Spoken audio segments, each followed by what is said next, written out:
কে দেয় কার মাথায় টুপি, বলি কে কাকে দিচ্ছে ফাঁকি, কে চোর আর কে যে সাধু, আসল কে যে মেকি।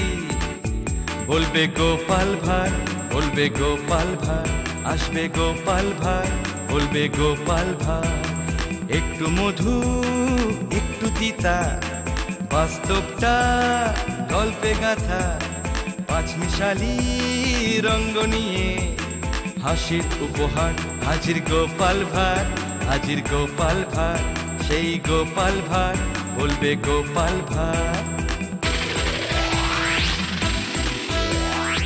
এমন চরিত্র বড়ই বিচিত্র, তালে ডোলে ডামা ডোলে দেখো শুধু নৃত্য। এমন চরিত্র, কান চেপে শোনো শুধু, মুখ বুঝে ভাবো শুধু, চোখ বুঝে দেখো শুধু।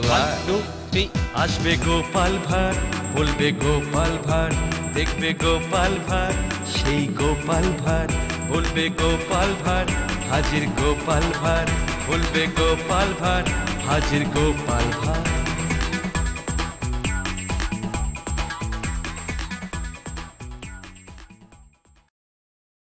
এবারের গল্প ন্যায় বিচার।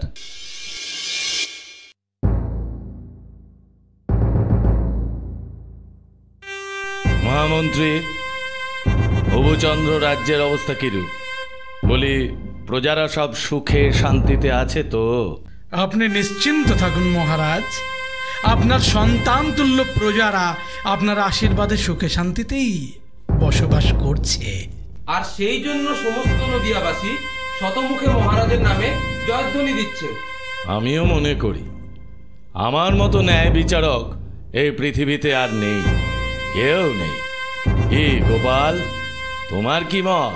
আর যদি আমি প্রমাণ করতে পারি পৃথিবীতে আপনি একা নন, আরো অনেক ন্যায় বিচারক আছে এবং স্থান কাল পাত্র ভেদে এক একজনের ন্যায় বিচার এক এক রকম। বেশ, যদি তুমি তোমার কথার সত্যতা প্রমাণ করতে পারো তবে আমি তোমায় দক্ষিণ দাঁড়ি গ্রামের আমার খাস 500 বিঘা জমি দান করব। ঠিক আছে মহারাজ।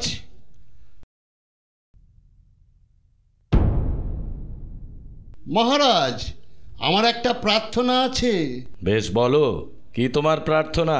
মহারাজ, আমি জীবনে যত অন্যায় করি না কেন অন্তত একবার যেন আমার মনোমত বিচারকরা আমার বিচার করেন। বেশ, তাই হবে।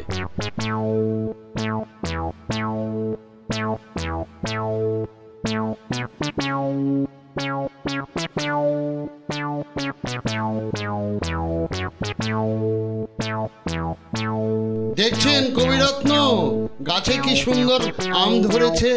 দাঁড়ান, ঢিল মেরে গোটা 2 পারি।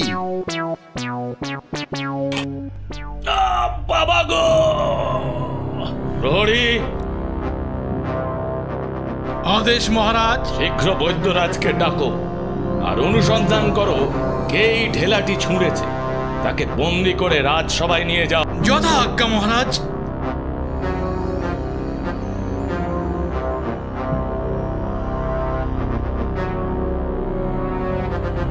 বিশ্বাস করুন মহারাজ, আমি না বুঝে এই অন্যায় করেছি।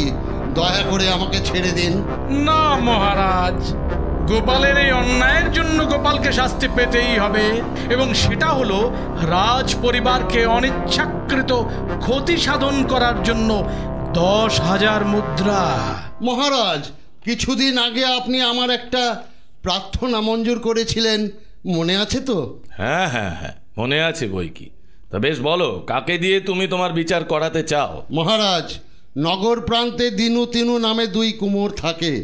আমি চাই তারা আমার বিচার করুক। বেশ, তাই হবে। মহারাজ, আমার মনে হয় রাজ পরিবারের অনিচ্ছাকৃত ক্ষতি সাধন করার জন্য গোপাল কর্তার শাস্তিস্বরূপ অর্থদণ্ড হওয়া উচিত, এবং তার পরিমাণ 150 টাকা।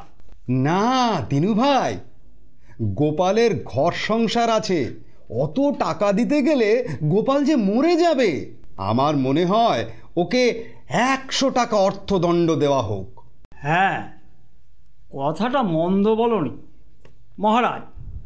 আমিও এই ব্যাপারে তিনুর সাথে একমত। গোপাল কর্তাকে 100 টাকা অর্থদণ্ড দেওয়া হোক। হ্যাঁ, মাত্র 100 টাকা অর্থদণ্ড? এই যে বিচারের নামে প্রহসন। মহারাজ, এ প্রহসন নয়, এটাই ন্যায় বিচার। কি করে? মহারাজ, দিনু তিনু গরিব কুমোর, তার উপর সহজ সরল, তাই তারা মানুষের দুঃখ কষ্টটা তাদের নিজেদের মতো করে ভাবে। সেই জন্য তাদের বিচারে আমার 100 টাকা অর্থদণ্ড হলো।